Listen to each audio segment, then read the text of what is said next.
আমার স্বামী টিটু ঘর জামাই থাকতো আমাদের বাড়িতে, কিন্তু সে ছিল অকর্মা, কোনো কাজ করতে পারত না। কিন্তু তাকে আমি অনেক পছন্দ করতাম, তাই বিয়ে করে ফেলি। আমার মেজ ভাবির সন্তান হতো না, তাই আমার মেজ ভাই সবসময় মনমরা হয়ে থাকত আর ভাবিকে বলতো তোকে ছেড়ে দিয়ে আরও একটা বিয়ে করব। কিন্তু হঠাৎ একদিন রাতে লক্ষ্য করলাম আমার স্বামী টিটু মেজ ভাবির ঘর থেকে বের হচ্ছে। তার কিছুদিন পর ভাবি মহতে যাচ্ছে। আমি তা শুনে আমার মাথা ঘুরে গেল। তাহলে কি আমার স্বামী ভাবিকে? তাহলে মূল ঘটনাটা খুলে বলি। মাঝরাতে পানি খেতে উঠে নিজের স্বামীকে মেজ ভাবির ঘর থেকে বের হতে দেখে চমকে উঠল দিবারা। মেজ ভাইয়া 4 দিন হলো ঢাকায়, এখন ভাবি একা ঘরে। আমার স্বামী এত রাতে মেজ ভাবির ঘরে কি করতে গিয়েছিল সেটা জানার জন্য আমার মাথায় ঘুরপাক খাচ্ছে। এই ঘরের দিকে স্বামীকে আসতে দেখেই দরজা বিজিয়ে দিয়ে বিছানায় উঠে ঘুমানোর অভিনয় করল দিবারা। তার স্বামী দরজা ঠেলে সন্তর্পণে হেঁটে এসে বিছানায় তার পাশে শুয়ে পড়ল।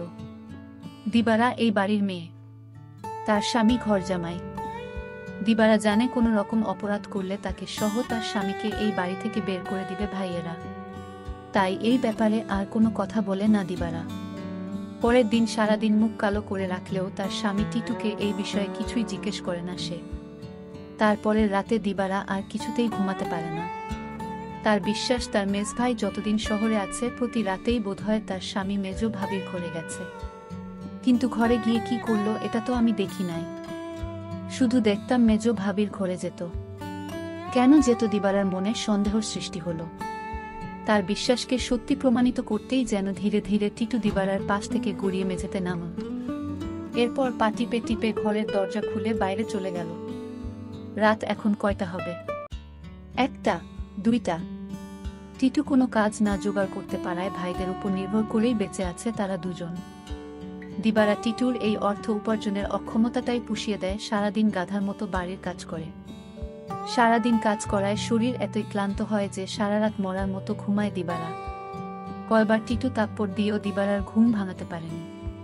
তাই রাতে যে দিবারা জেগে থাকতে পারে এমন কোনো ভয় তার ছিল না বলা যায়। আর এই সুযোগে মেজ ভাবির ঘরে যেত। কিন্তু কেন যেত তা আমি কিছুই জানতাম না। পরদিন রাতে দিবারা ঘুমায়নি। সে রাতে জেগেছিল তার স্বামী কি করে তা জানতে। তখনই দেখল দিবারার স্বামী বিছানা থেকে ধীরে ধীরে উঠে গেল। ঘর থেকে বের হয়ে মেজ ভাবির ঘরে গেল। কিছুক্ষণ পর মেজ ভাবির ঘর থেকে চিৎকার শোনা যাচ্ছে। মনে হচ্ছে ভাবির এক অন্যরকম চিৎকার। আমি ভাবতে থাকলাম কি হতে যাচ্ছে এখানে।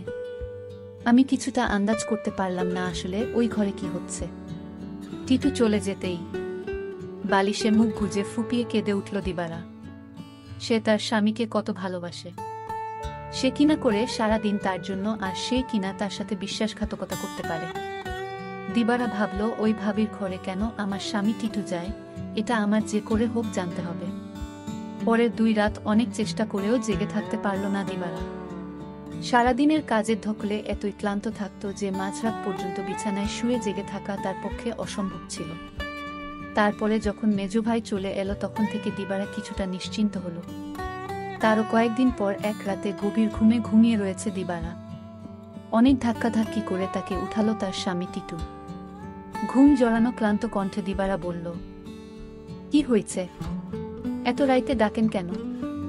লাইটটা একটু জ্বালাও তো, সারাদিন কাম কইরা কুল পাই না। উনি আছেন তার চিন্তায়, এখন ঘুমান। এই বাড়ির সবচেয়ে অবস্থাপন্ন বলা যায় মেজু ভাই শহীদকে। তার স্ত্রীও অবস্থাসম্পন্ন ঘরের মেয়ে। শহীদ মিয়ার বড় চালের আড়তের ব্যবসা। গ্রামের দিকে হলেও শহীদের ঘরটা দেখার মতো। ইট সিমেন্টের দেয়াল আর টিনের দোচালা। তার ডান পাশে 2টো ইটের তৈরি ছাপড়া ঘরে থাকে ছোট ভাই বাদল আর বড় ভাই জলিল।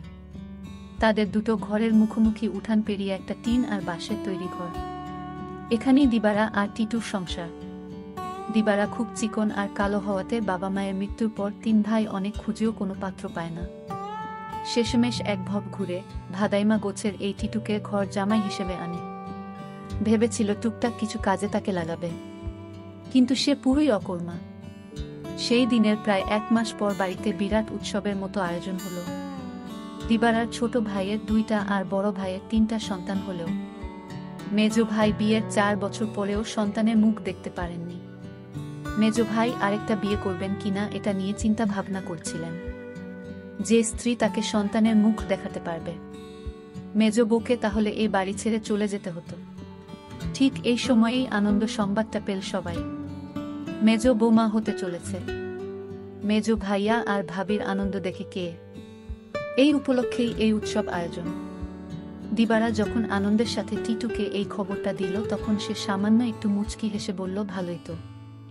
শুনছিলাম কোনো ফকিরের কাছ থেকে পানি পড়া নিচ্ছে। ফকিরটা কামেল। সেও কি যাবে নাকি সেই ফকিরের কাছে?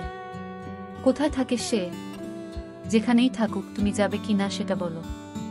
দিবারা বলল, আমার দরকার নাই। আমি সবই বুঝি। তুমি ভাবিরে ফকিরের কাছ থেকে পানি পড়া এনে দাও, এটা তোমার বানানো কথা। এটা আমি বিশ্বাস করি না। দিবারা আরো বলল, আমি একদিন তোমার এই রহস্য খুঁজে বের করব।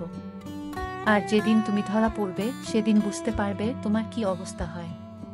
টিটু তখন বলেছিল, তুমি আমারে বিশ্বাস করো না। দিবারা বলল, করি, কিন্তু তুমি তোমার প্রতি আমার বিশ্বাস দিন দিন উঠে যাচ্ছে। যতদিন পর্যন্ত আমি জানতে না পারবো তুমি মেজো ভাবির ঘরে কেন যাও, ততদিন পর্যন্ত তোমার প্রতি আমার আর বিশ্বাস হবে আর হবে না। দিবারা এই কথা বলে ঘুমাতে গেল। তার স্বামী টিটু তার সাথে শোয়া ছিল, কিন্তু হঠাৎ করেই দেখল তার স্বামী বিছানায় নাই। তখন দিবারা চিন্তা পড়ে গেল, আজও চলে গেল। ভাবির রুম থেকে এক প্রকার চিৎকার আসতে শুরু করলো। আমি কিছুই বুঝতে পারলাম না এটা কিসের চিৎকার। মনে হচ্ছে মেয়েলি কণ্ঠ। প্রায় 1 ঘন্টা পর দিবারা দেখতে ফেল মেজো ভাবির রুম থেকে বের হতে। দিবারার মনে দিন দিন সন্দেহ বাড়তে লাগলো। তারপর দিবারা ভাবল, একদিন আমি জানালা দিয়ে দেখব তারা কি করে। দিবারার স্বামী দিন দিন দিবারার প্রতি কমে যাচ্ছে। কিন্তু আজ 2 দিন যাবৎ দিবারার স্বামী মেজো ভাবির রুমে যাচ্ছে না, সেটা লক্ষ্য করল দিবারা। দিবারা তার স্বামী টিটুকে জিজ্ঞেস করল, কই, আজকাল তো তোমায় আর দেখি না ভাবির রুমে যেতে। তার স্বামী টিটু তাকে একটা তাপ্পড় মেয়ে বলল, তোমার বাবার বাড়ি থাকি বলে তুমি কি আমায় যা বলবে তাই মনে করবে? সবকিছুর ভিতর শুধু কি তোমার অধিকার আছে, আমার নেই? এর মধ্যে হঠাৎ খবর আসলো মেজো ভাবি মা হতে চলেছে। দিবারা সেটা শুনে থমকে গেল, কারণ মেজো ভাবির স্বামী মানে আমার মেজো ভাইয়ার তো সমস্যা ছিল। তাহলে কিভাবে সে মা হতে চলল? আমার মাথায় কোনো কাজ করছে না। আমার মনে সন্দেহ হতে লাগলো। দিবারা তার স্বামীকে বলল, আপনি এখন আর দেখি দিবারার রুমে যান না কেন? কখন কি করব সেটা আমার ব্যাপার। যাই হোক, আমি এবার অপেক্ষায় আছি কখন আবার আমার স্বামী তার রুমে যায় সেই প্রতীক্ষায়। এর কিছুদিন পর তার স্বামী টিটু ভাবির রুমে গেল। তারপর আমি জানালা দিয়ে যা দেখলাম তা দেখে আমার চোখ ছানা বড়া হয়ে গেল। দিবারা এই দৃশ্য দেখে সে বিছানায় শুয়ে কান্না করতে লাগলো। ঠিক তখনই আমার স্বামী টিটু আমার রুমে এসে পড়ল আর আমায় বলতে লাগলো, আরে শাহানা, লাইট জ্বালাও না, দেখ কি দেই। বিরক্ত হয়েই বিছানা থেকে নেমে লাইট জ্বালালো দিবারা। তারপর চকিতে এসে বসল। টিটু তার সবগুলো দাঁত বের করে হেসে পাঞ্জাবির পকেট থেকে এক জোড়া চুড়ি বের করল। আরেকটু কাছে আসো, পরায়া দেই। চুড়িগুলো দেখেই চিনল দিবারা এগুলো স্বর্ণের। আর এর মালিক যে মেজো ভাবি ছাড়া কেউ না, তাও সে ভালো করে জানে। সে ভয়ে ভয়ে ফিসফিস করে বলল, এগুলা তো মেজো ভাবির, তুমি পাইলা কই? আরে ভয় পাইও না, চুরি করি নাই, মেজো ভাবি আমারে দিচ্ছে। বলো কি? সে কেন দেবে? তোমার একটা কথা কই। কই কই কইরাও এতদিন কইতে পারি নাই শরমে। ভাবছিলাম তুমি আমারে ভুল বুঝবা, কিন্তু তোমারে আমি কি কিছু গোপন করি বলো? ভুল বুঝো না বউ। মেজো ভাই এইবার ঢাকায় যাওয়ার পর কয়রাত আমি মেজো ভাবির ঘরে গেছিলাম। টিটু আবার বলল, মেজ ভাই ঢাকা যাওয়ার পরে মেজ ভাবির কয় রাত খুব জ্বর হয়েছিল, কিন্তু তার যত্ন করার মতো কেউ ছিল না। তাই ভাবি কইল, দেখ টিটু, তোরে আমি ভাইয়ের মতোই দেখি।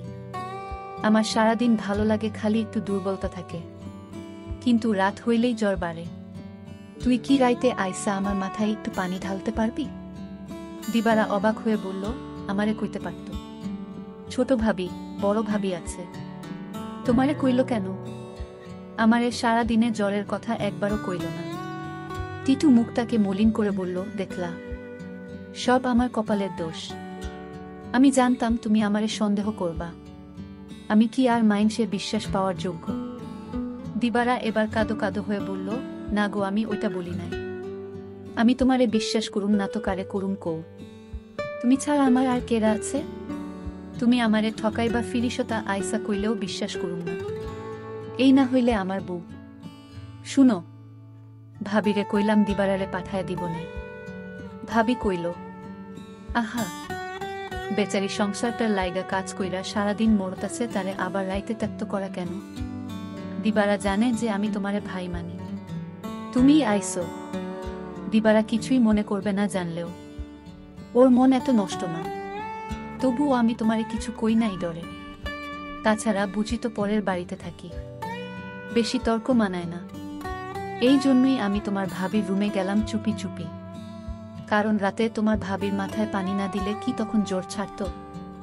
আমি যদি ভাবির পাশে না থাকতাম আর মাথায় পানি না দিতাম তাহলে জ্বরে মইরা যাইত।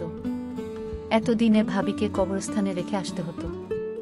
দিবারা তখন বলল, সবই বুঝলাম, কিন্তু একটা বিষয় আমার মাথায় ঢুকছে না। টিটু বলল, কি কথা তোমার মাথায় ঢুকছে না আমারে বলো। দিবারা তখন বলল, আমার মেজু ভাইয়ের সমস্যা ছিল, কিন্তু সে কিভাবে মা হতে চলেছে। আর ভাবির ঘর থেকে কিসের আওয়াজ আসত। টিটু তখন বলল, তুমি দেখি আবার আমাকে সন্দেহ করতেছ। এই সন্দেহটা তোমাকে দূর করে দেই। তোমার মেজো ভাবি একদিন আমায় বলল, আমার সংসারটা মনে হয় টিকবে না। আমি বলেছিলাম, কেন টিকবে না? কারণ আমার কোনো সন্তান নেই, তাই স্বামী আরেকটা বিয়ে করতে পারে বলে আমায় বলল। আর তখনই আমি বলেছিলাম, তোমার ভাবিকে শোনো, তুমি কিছু চিন্তা করো না, আমি সব ব্যবস্থা করতেছি। আমি তখন এক ফকির বাবার কাছে গেলাম, ভাবির সমস্যাগুলো খুলে বললাম। ফকির বাবা বলল, আমি তোমায় এক গ্লাস পানি পড়া দিব, সেটা 2-3 ফুটা করে 7টাখানে খেতে হবে। তাও নিজ হাতে খেলে হবে না, তার স্বামী তাকে কাওয়াই দিতে হবে। তখন তো বড় ভাই বাড়িতে ছিল না।